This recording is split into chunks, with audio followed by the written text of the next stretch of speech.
हमें last time का भी याद है कि हम डिस्करेज हुए हों, डिसहार्ट हुए हों, नाउमीद हुए हों, या हमारा दिल टूटा हो।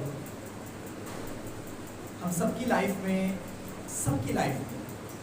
कभी ना कभी ये फेज़, ये मोड़ आता है कि हमें लगता है कि हम खुदावंद में बिल्कुल ठीक चल रहे हैं, लेकिन फिर भी हमारे साथ कुछ सही नहीं हो रहा। हम मिसट्रीट हो रहे हैं, यानी हमारे साथ वैसा रवैया नहीं हो रहा जैसा होना चाहिए। हम डिस्करेज हो जाते हैं, हम लोग होपलेस हो जाते हैं, यानी उम्मीद खो बैठते हैं। हम मिसअंडरस्टूड करते हैं चीज़ों को, यानी समझ नहीं पाते कि खुदावंद मैं सही चल रहा हूँ लेकिन मेरे साथ कुछ ठीक नहीं हो रहा। और फिर हमारी ज़िंदगी में नाउमीदी आती है, डिस्करेजमेंट आती है और हम लोग डाउन होना शुरू होते हैं, यानी नीचे जाना शुरू करते हैं। और फिर आहिस्ता आहिस्ता हमारा तवक्कुल जो है वो वीक होना शुरू हो जाता है, हमारा ईमान, हमारा फेथ वीक होना शुरू हो जाता है। हम सबकी लाइफ में, इंक्लूडिंग मी, हम सबकी लाइफ में ये फेज़ आता है, कभी ना कभी ये मोड़ आता है जब हम ये फील करके, डाउन फील करके अपने आप को समझते हैं कि हम नीचे हैं, हमारे तो खुदा भी नहीं सुन रहा और कोई भी नहीं सुन रहा। किस किस की लाइफ में ये मोड़ आता है? हाथ खड़ा करके बता सकते हैं। हम सबकी लाइफ में आता है, कोई ऐसा नहीं जो कहे मेरी ज़िंदगी में ऐसा कभी नहीं है। सबकी लाइफ में आता है। हम सब अपनी लाइफ में ये सेम एक्सपीरियंस करते हैं। आज हम कलाम में से सीखेंगे कि ऐसी सिचुएशंस में हमें क्या करना चाहिए। जब ऐसी सिचुएशन आती है तो फिर हमारा रवैया क्या होता है? हम या तो ब्लेम करते हैं अगले लोगों को कि इसकी वजह से ऐसा है, उसकी वजह से ऐसा है, या कभी कभी हम खुदा पे क्वेश्चन करना शुरू कर देते हैं, सवाल करना शुरू कर देते हैं कि खुदा ऐसा क्यों है? मैं सही चल रहा हूँ लेकिन मेरे साथ कुछ ठीक नहीं हो रहा और सारे मामला मेरे साथ सही नहीं चल रहे। हम अपने आप को हेल्पलेस फील करते हैं, जैसे हमारी खुदा भी नहीं सुन रहा और हमारी कोई मदद करने वाला नहीं। दूसरे ग्रंथियों के अंदर चौथे बाब में पौलुस रसूल कहते हैं, हम गिराए तो जाते हैं पर हलाक नहीं होते। हम गिराए तो जाते हैं पर हलाक नहीं होते। इंग्लिश में से कहते हैं डाउन बट नॉट आउट, यानी गिराए तो जाते हैं पर हलाक नहीं होते। आज सीखते हैं कलाम में से कि हमारी बेसिस क्या होगी, हमारा टॉपिक क्या होगा। It is a very important part of Paul's life. ये पौलुस रसूल की ज़िंदगी का एक अहम किस्सा, एक अहम नुक्ता है। इस सिचुएशंस में वो कैसे चला, हमारी लाइफ में कैसे अप्लाई होगा, आज हम ये सीखेंगे। आमीन। पहले थोड़ा बैकग्राउंड में बात करते हैं, उसके बाद स्क्रिप्चर्स पे, यानी कि कलाम पर अपने टॉपिक की ओर आए। मैं सब मिलके निकालें अमाल की किताब, उसका 14वां बाब।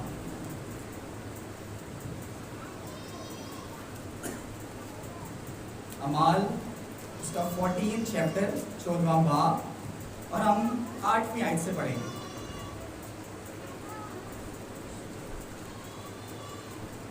चौदहवां बाब और उसकी 8वीं आयत से हम पढ़ेंगे। इसकी हेडिंग है लुस्त्रा और दिर्बे में। ये बैकग्राउंड है थोड़ा सा, ताकि हम कलाम के अंदर मूव कर सकें, हम स्टोरी समझ सकें कि ये कहाँ से शुरू होता है। कलाम में 8वीं आयत में लिखा, और लुस्त्रा में एक शख्स बैठा था जो पाँव से लाचार था, वो जन्म का लंगड़ा था और कभी ना चला था। वो पौलुस को बातें करते सुन रहा था, और जब इसने उसकी तरफ गौर करके देखा कि उसमें शिफा पाने के लायक ईमान है, यानी पौलुस ने देखा 10वीं आयत, तो बड़ी आवाज से कहा कि अपने पाँव के बल सीधा खड़ा हो जा। बस वो उछल कर चलने फिरने लगा। लोगों ने पौलुस का ये काम देखकर लुकानिया की बोली में बुलंद आवाज से कहा कि आदमियों की सूरत में देवता उतर कर हमारे पास आए हैं। 12वीं आयत, और उन्होंने बरनबास को ज़्यूस कहा और पौलुस को हर्मीस, इसलिए कि ये कलाम करने में सबकत रखता था। और ज़्यूस के उस मंदिर का पुजारी जो उनके शहर के सामने था, बेल और फूलों के हार फाटक पर लाकर लोगों के साथ कुर्बानी करना चाहता था। यानी उन्होंने ऐसा कुछ एक्सपीरियंस किया जो उन्होंने पहले कभी नहीं देखा। पौलुस ने मिरेकल किया और उस जन्म के लंगड़े को कहा कि उठ और चलना फिरना शुरू कर। अब वो चलकर चलना फिरना शुरू हो गया। अब उन्होंने उनको देवता मानना शुरू कर दिया। क्या लिखा? पौलुस को उन्होंने क्या नाम दिया? ज़्यूस, और बरनबास को ज़्यूस और पौलुस को हर्मीस का नाम दिया। और जो पुजारी थे वो उनकी कुर्बानी करना चाहते थे। 14वीं आयत में लिखा, जब बरनबास और पौलुस रसूलों ने ये सुना तो अपने कपड़े फाड़ कर लोगों में जा कूदे और पुकार पुकार कर कहने लगे कि लोगों, तुम ये क्या करते हो? हम भी तुम्हारे हम तबीयत इंसान हैं और तुम्हें खुशखबरी सुनाते हैं, ताकि इन बातिल चीजों से किनारा करके उस जिंदा खुदा की तरफ फिरो जिसने आसमान और जमीन और समुद्र जो कुछ उनमें है पैदा किया।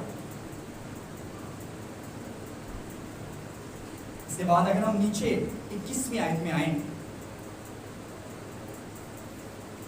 तो लिखा है कि और वो उस शहर में खुशखबरी सुनाकर और बहुत से शागिर्द करके लुस्त्रा और इकुनियुम और अंताकिया को वापस आए। इससे ऊपर 18वीं आयत में एक और बड़ा इंपॉर्टेंट पॉइंट है जो आगे कलाम समझने में हमारी मदद करेगा। 18वीं आयत में लिखा, ये बातें कहकर भी लोगों को मुश्किल से रोका कि उनके लिए कुर्बानी ना करें, यानी हम देवता नहीं है, हमारे लिए कुर्बानी ना करो, उनको मुश्किल से रोका। और 19वीं आयत पे जरा गौर कीजिएगा, लिखा, फिर बाज यहूदी अंताकिया और इकुनियुम से आए और लोगों को अपनी तरफ करके पौलुस को संसार किया और उसको मुर्दा समझकर शहर के बाहर घसीट ले गए, यानी बहुत स्वेयर टॉर्चर किया उसको, बहुत swear torture.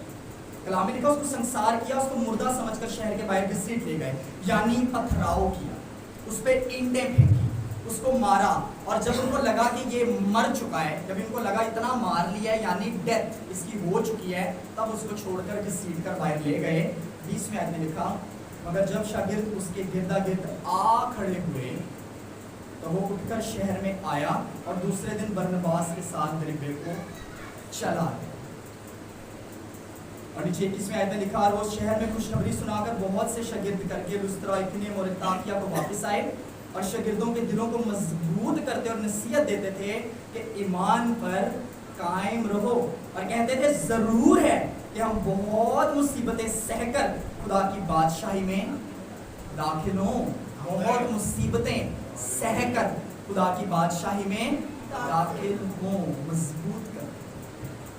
The reason behind, बहुत बड़ी बात, टॉर्चर किया, मारा, यहां तक के समझा कि पौलुस मर गया।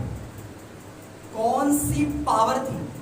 जब शागिर्दा खड़े हुए दोबारा उठ खड़ा हुआ और रसूलों को तालीम देने के लिए चला गया बरनबास के साथ। What's the power behind it? कौन सी पावर थी जो उसको थामे हुई थी? आज हमारी सिचुएशंस हर इंडिविजुअल की डिफरेंट हो सकती है, छोटों की बड़ों की, हमारे चैलेंजेस, हमारी लाइफ के सर्कमस्टांसेस डिफरेंट हो सकते हैं। पौलुस की डिग्री से डिफरेंट हो सकते हैं, वो कुछ और फेस कर रहा था, हम कुछ और फेस कर रहे हैं, पर ये लागू कलाम की बातें आज भी हमारे पे सेम होती। आमीन। वो कह सकता था कि खुदावंद मैं तो तेरा काम कर रहा हूं, मुझे इन्होंने इतनी जल्दी, अभी मेरी लाइफ की जर्नी शुरू ही हुई है, अभी तो मेरी उम्र ही क्या है, इन्होंने मुझे टॉर्चर करके मार दिया है किस्म का, अभी तो मेरी शुरुआत हुई है। उसने ब्लेम नहीं किया, उसने खुदा पे क्वेश्चन नहीं किया, बल्कि वो शागिर्द आए, खुदा ने संभाला, उठ खड़ा हुआ, दोबारा से खिदमत करने के लिए चला गया। आज इन पॉइंट्स पे हम गौर करेंगे, वो कौन से पॉइंट्स हैं, की पॉइंट्स हैं जिनके वजह से पौलुस स्टेबल रहता, क्या रीज़न था इसके पीछे, और वो सारे पॉइंट्स हमारी ज़िंदगियों में हम अपनी सिचुएशंस पे अप्लाई कर सकते हैं, और मेरा ईमान है कि वो लागू होंगे और हम समझेंगे कि क्या रीज़न है। हालेलुया।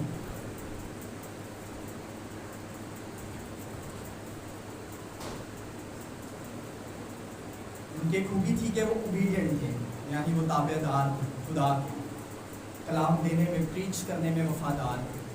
उस बंदे को उन्होंने हील किया, अच्छे काम किए, कोई भी बुरा काम नहीं किया, पर फिर भी संसार किया गया, मारा गया, टॉर्चर किया।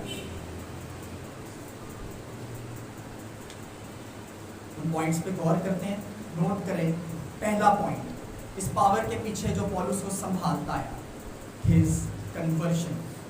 पहला पॉइंट क्या है? हिज कन्वर्जन, उर्दू में कहते हैं उसकी तब्दीली।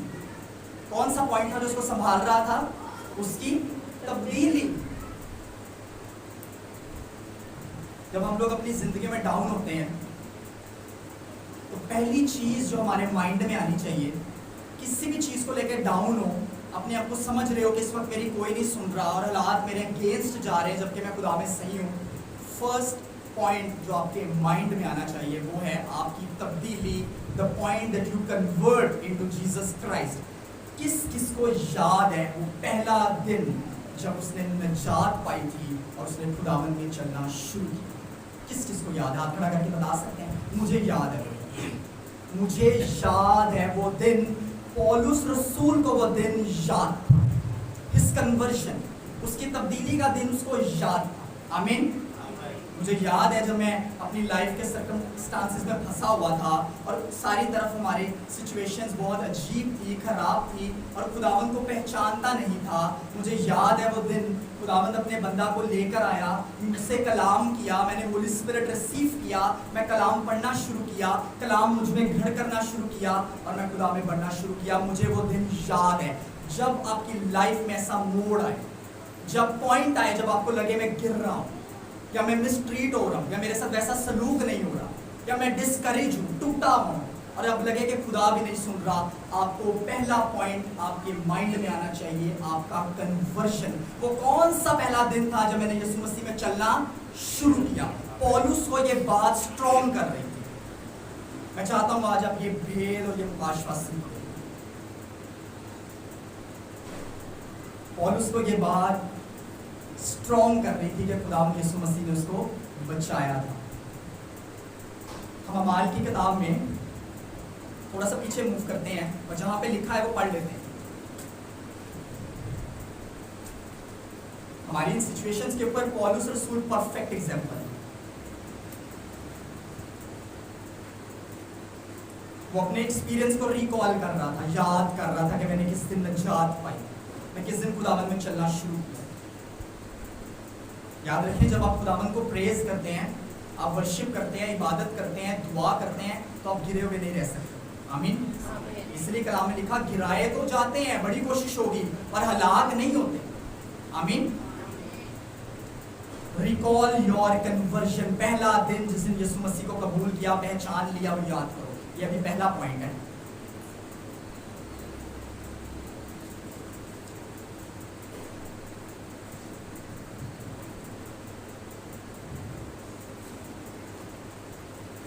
उसको वो दिन याद था।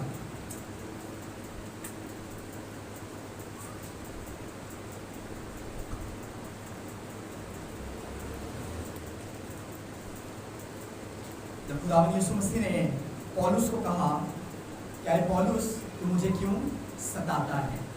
उसको पता था कि मैं अंधा था। जीसस क्राइस्ट ने उसको अंधा कर दिया। मैं उस सिचुएशन में था जब खुदावंद यीशु मसीह ने मुझसे कहा कि पौलुस है पौलुस, ए साउल, पुराना नाम लेकर कहा, तू मुझे क्यों सताता है? और उसने कहा कि खुदावंद तू कौन है? और खुदावंद ने उसे बताया, मैं वही हूँ जिसे तू सताता है। वो बात उसको रिमाइंड आती थी बार बार और वो बात को याद करता था। ये उसका फर्स्ट पॉइंट था। हमारी जिंदगी में भी हमारा फर्स्ट पॉइंट हमें याद होना चाहिए कि जिस दिन हमने खुदावंद में चलना शुरू किया वो हमें स्ट्रॉन्ग करे।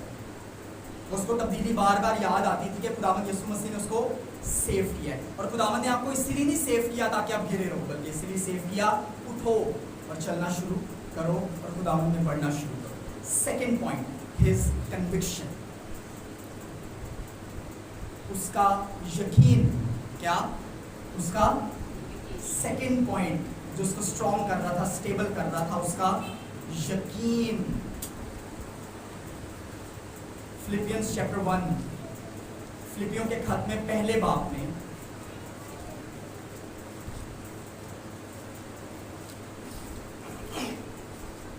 फिलिपियों पहला बाब उसकी 15वीं आयत में लिखा है कि बाज तो हसद और झगड़े की वजह से मसीह की मुनादी करते हैं और बाज नेक नीति से। एक तो मोहब्बत की वजह से ये जानकर मसीह की मुनादी करते हैं कि मैं खुशखबरी की जवाबदही के वास्ते मुकर्रर हुआ हूं। सेकेंड पॉइंट उसका कन्विक्शन, उसका यकीन। कलाम में उसने लिखा कि मैं खुशखबरी की जवाबदही के वास्ते मुकर्रर हुआ हूं। यानी हमें क्या याद करना है? सेकेंड पॉइंट, हमारी कन्विक्शन, उसका यकीन कि मैं किसके लिए मुकर्रर हुआ हूँ? कलाम प्रीच करने के लिए। अगर हम इससे कोई कहे कि मैं कलाम प्रीच करने के लिए चूज नहीं हुआ, मेरी सिचुएशन पौलुस से मैच नहीं करती, मैं कलाम प्रीच करने के लिए अपॉइंट नहीं हुआ, मैं मुकर्रर नहीं हुआ, तो याद रखिए, वॉच दिस, खुदावंद यीशु मसीह ने अगर आपको सेव किया है, बचाया है, तो किसी मकसद के लिए बचाया। आमीन। वो मकसद क्या है कि प्रीच कर। कोई अगर कहे कि मैं तो प्रीच करने के लिए अपॉइंट नहीं हुआ, मैं मुकर्रर नहीं हूं, तो ये गलत है। अगर खुदावंद ने बचाया है तो किसी मकसद के लिए बचाया है। वो मकसद क्या है कि कलाम शेयर करो, जैसे उन्होंने किया, हमारे पे ही अप्लाई होती है बात। उसका कन्विक्शन था, वो कहता था कि मैं मुकर्रर हुआ कलाम बयान करने के लिए। यही बात थी जो उसको गिरने नहीं देती, स्ट्रॉन्ग करती, और वो उठ खड़ा हुआ और कलाम की बुनियादी करने के लिए चला गया। उसने आपको मुजरिम नहीं ठहराया कि मुझे पत्थर मारे हैं तो मैं खुदावंद को मुझे पत्थर मारे हैं, इसका बदला लेने के लिए मैं जाऊंगा कलाम सुनाऊंगा। नो, उसका कन्विक्शन था, यकीन था कि मैं मुकर्रर हुआ हूं, मैंने कलाम देना है। बहुत खूबसूरत आयत लिखी है। वो कहता है मैं खुशखबरी की जवाबदही के लिए, उसका कन्विक्शन देखो, ईमान देखो। पहला पॉइंट, उसकी कन्वर्जन, बदल गया। हम भी बदले हैं, खुदावंद में चलना शुरू किया। सेकंड पॉइंट, उसका यकीन, जवाबदेही के वास्ते मुकर्रर। हमें पता होना चाहिए हम किस चीज़ के लिए मुकर्रर हैं। अगर खुदा ने बचाया तो किसी मकसद के लिए बचाया। आमीन। और उसको पता था कि वो गॉस्पेल प्रीच करने के लिए सेव करा। उसे पता था कि खुदावंद यीशु मसीह ने उसको अपॉइंट किया। उसे पता था कि वो चुना गया। थर्ड पॉइंट, हिज कॉन्फिडेंस, उसका इत्मीनान। थर्ड पॉइंट, क्या बात है उसको गिरने दी। आज हमारी जिंदगी में कौन सी बात होनी चाहिए, मैं रिमाइंडर देना चाहता हूँ। थर्ड पॉइंट, उसका इत्मीनान, हिज कॉन्फिडेंस, हिज कॉन्फिडेंस, उसका इत्मीनान। तीसरा point, the powerful. Romans chapter 8, Romeo के खत में, जबकि रोमियो का खत जब आप पढ़ते हैं, बहुत खूबसूरत खत है, तो रोमियो का खत जब आप पढ़ते हैं आपको पौलुस का इत्मीनान जो है, उसका जो कॉन्फिडेंस है वो आपको नजर आता है। लेकिन हम एक दो वर्सेस पे गौर करेंगे जो हाईलाइटेड वर्स है। रोमियो 8वां बाब, उसकी 35वीं आयत। हालेलुया। 35वीं आयत में लिखा है, कौन हमको मसीह की मोहब्बत से जुदा करेगा। क्या है उसका इत्मीनान, क्या है इत्मीनान। फिर बोलो क्या है, कॉन्फिडेंस। क्या है कॉन्फिडेंस। कहता है कौन हमको मसीह की मोहब्बत से, फिर पूछ रहा हूं, कहता है कौन हमको मसीह की मोहब्बत से जुदा करेगा। आगे कहता है मुसीबत या तंगी या जुल्म या काल, जो इस टाइम है, सब एक्सपीरियंस कर सकते हो, या नंगापन या खतरा या तलवार। मजे की बात है, पौलुस ने ये सारी चीजें एक्सपीरियंस की थी। ये सारी चीजें पौलुस ने एक्सपीरियंस की थी, और वो कह रहा है कौन हमको इन चीजों से या मसीह की मोहब्बत से जुदा कर सकता है। आगे कहता है, चुनाचे लिखा है कि हम तेरी खातिर दिन भर जान से मारे जाते हैं, हम तो ज़िबा होने वाली भेड़ों के बराबर गिने गए, मगर उन सब हालतों में उसके वसीला से जिसने हमसे मोहब्बत की, हमको फतह से भी बढ़कर गलबा, फतह से भी बढ़कर, क्या है उसका इत्मीनान, कॉन्फिडेंस, हमें फतह से भी बढ़कर गलबा हासिल होता है। आमीन।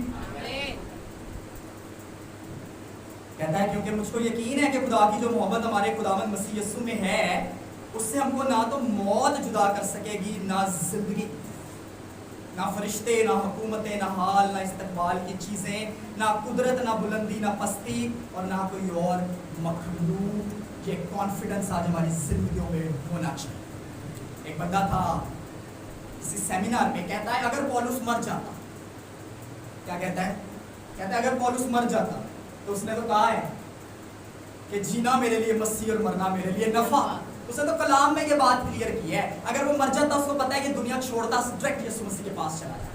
जीना मेरे लिए मसीह है, मरना मेरे लिए नफा। उसको डर नहीं था, और इसलिए वो बयान कर रहा है कि मौत भी जुदा नहीं कर सकती, कोई मखलूक जुदा नहीं कर सकती, मर भी जाऊंगा तो सीधा खुदावंद के पास चला जाऊंगा। आमीन। कॉन्फिडेंस, इत्मीनान,